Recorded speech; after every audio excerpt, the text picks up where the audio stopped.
ابو داؤد میں حدیث ہے ایک دفعہ پڑھ لو صبح کے وقت لا الہ الا اللہ وحدہ لا شریک لہ لہ الملک ولہ الحمد وہو علی کل شیء قدیر. شام تک اللہ کے قلعے میں ہو, اللہ کی طرف سے شیاطین کے اگینسٹ قلعے میں ہو, شام کو پڑھ لو صبح تک قلعے. ابو داؤد ترمذی میں ہے کہ جو شخص صبح اور شام تین دفعہ آخری 3 سورتیں پڑھ لیتا ہے ہر چیز سے اسے کفایت کر جائے گی. بخاری مسلم میں حدیث ہے جو رات کو سونے سے پہلے سورۃ البقرہ کی آخری 2 آیات ایک دفعہ بس پڑھ لے, جو کچھ مانگا مل جائے گا اور ہر چیز سے اسے کافی ہو جائے گی.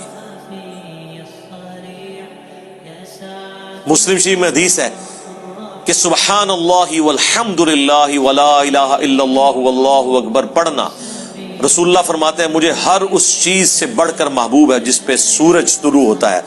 دنیا اور دنیا کی ہر چیز سے بڑھ کر یہ پسندیدہ ترین کلمات ہیں جو ہم فرض نماز کے بعد بھی پڑھتے ہیں. یہ اللہ تعالیٰ کے کلمات ہیں, ان کے ذریعے اللہ کی طرف متوجہ ہوں, اللہ تعالیٰ دعا قبول کرتے ہیں.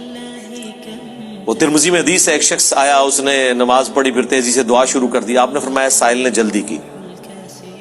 ایک دوسرا شخص آیا, اس نے پہلے اللہ کی حمد بیان کی, پھر دروشی پڑھا, پھر دعا مانگی. فرمایا سل تعطا, مانگ تجھے دیا جائے گا, مانگ تجھے دیا جائے گا. اور نماز میں بھی پروٹوکول آپ دیکھیں کیا ہے, پہلے اللہ کی حمد بیان ہوتی ہے التحیات للہ والصلوات والطیبات, پھر درود شریف, اور اینڈ پہ جا کے دعائیں آتی ہیں. دعا کا پروٹوکول ہے اللہ کی تعریف اور اس کے بعد درود شریف اور پھر دعا. اس کے بغیر دعا قبول نہیں ہوتی. اور جس نے تیزی سے دعا کی تھی نا, ترمذی میں حدیث ہے, پھر حضور نے اسے بلایا اور سمجھایا کہ پہلے اللہ کی حمد بیان کرو, پھر مجھ پر درود شریف پڑھو, پھر اللہ کی طرف متوجہ ہو, اللہ دعا قبول کرے گا. کسی مزار پہ جانے کی ضرورت نہیں میرے بھائی, گھر بیٹھے اللہ کی حمد اور درود شریف کے ساتھ آپ اللہ کی طرف متوجہ ہوں.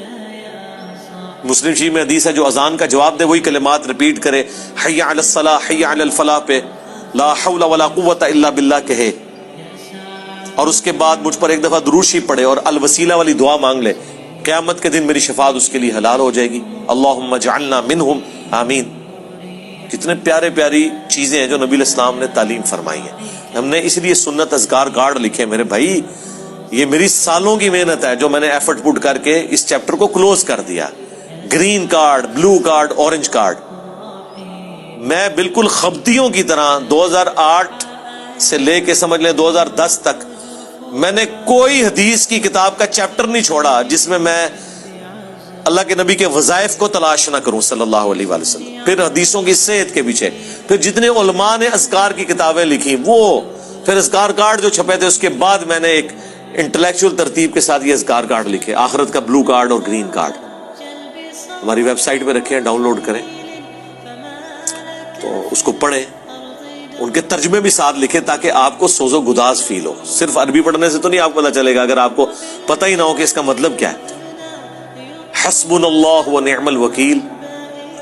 بخاری کی حدیث ہے, ابن عباس کہتے ہیں کہ تمہارے جد امجد ابراہیم کو جب آگ میں پھینکنے لگے تھے تو وہ پکار اٹھے تھے حسبنا اللہ و نعم الوکیل, اور تمہارے نبی پہ بھی جب مصیبت آتی تھی وہ کہتے تھے حسبنا اللہ و نعم الوکیل.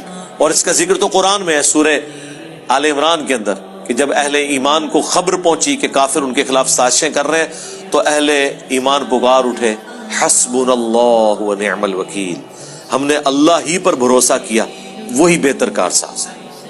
اب یہ جب آپ کا کنسیپٹ ہوگا تو یہ اللہ کے صفاتی ناموں کے ساتھ آپ متوجہ ہو رہے ہیں. باقی تو اللہ کے کلمات تو ختم ہی نہیں ہونے. سورہ لقمان میں, سورہ بنی اسرائیل, سورۃ الکہف میں اللہ تعالیٰ کیا فرما رہا ہے کہ اگر زمین سارے کے سارے درخت جو کلمے بن جائیں اور سمندر سیاہی بن جائیں اور 7 سمندر اور بھی ساتھ مل جائیں, اللہ کے کلمات نہیں ختم ہوں گے.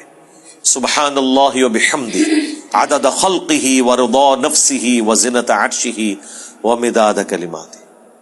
بخاری میں حدیث ہے اللہ تعالیٰ کے 99 نام ہے, جو ان کو لے لے گا تو اس پہ جنت واجب ہو جائے گی. لینے سے مراد یہ نہیں ہے کہ وہ ان کی صرف تسبیح کھینچتا رہے گا, مراد یہ کہ وہ اللہ تعالیٰ کو سیریس لے گا. ٹھیک ہے, اور لوگ وہ خالی نام پڑھ رہے ہوتے ہیں, کہتے ہیں بس جنت ہوگی, نماز پڑھنے کی لوڑ ہی کوئی نہیں.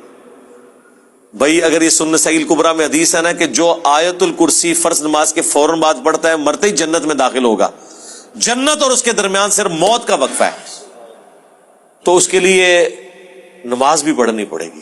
صرف آیت الکرسی پڑھنے سے کچھ نہیں ہونا. تو یہ اللہ تعالیٰ ہمارا تمام اچھے نام اللہ کے لیے، ان کو اس کے ناموں کے ساتھ پکارو. سورۃ الحشر کی آخری 3 آیات پھر احادیث میں بھی آئے ہیں، سنن ابی داؤد میں حدیث، ترمذی میں، کہ جو شخص ان کلمات کے ساتھ متوجہ ہوتا ہے، اللہم انی اسألک بانک انت اللہ لا الہ الا انت الاحد الصمد الذی لم یلد ولم یولد ولم یکن لہ کفوا احد، تو اللہ تعالیٰ اس کو واپس نہیں کرتا. ترمذی میں آیا لا الہ الا انت سبحانک انی کنت من الظالمین، اللہ واپس نہیں کرتا. بخاری مسلم میں آیا لا حول ولا قوت الا باللہ، اللہ کے جنت کے خزانوں میں سے ایک خزانہ ہے. تو یہ اسماء الحسنہ جو ہے اللہ تعالیٰ کے نام، اس کے صفاتی نام، وہ نہیں ہے جو آپ کو صوفیاء بتا رہے ہوتے ہیں کہ اتنے ہزار دفعہ یہ نام تسبیح کھینچ لیں، وہ نہیں، وہ ایک دفعہ ہی بہت ہے میرے بھائی. یہ ایک ہی دوائی کام کر دیتی ہے. زیادہ تر 3 دفعہ دعائیں آئی ہوئی ہیں، 7 دفعہ آئی ہوئی ہیں، 10 دفعہ آئی ہیں، اس سے زیادہ نہیں، سوائے تسبیحات کے جو 33 دفعہ ہیں یا 100 دفعہ ہیں. دعائیں تو آپ کو آیت الکرسی ایک ہی دفعہ پڑھنی ہے فرض نماز کے بعد.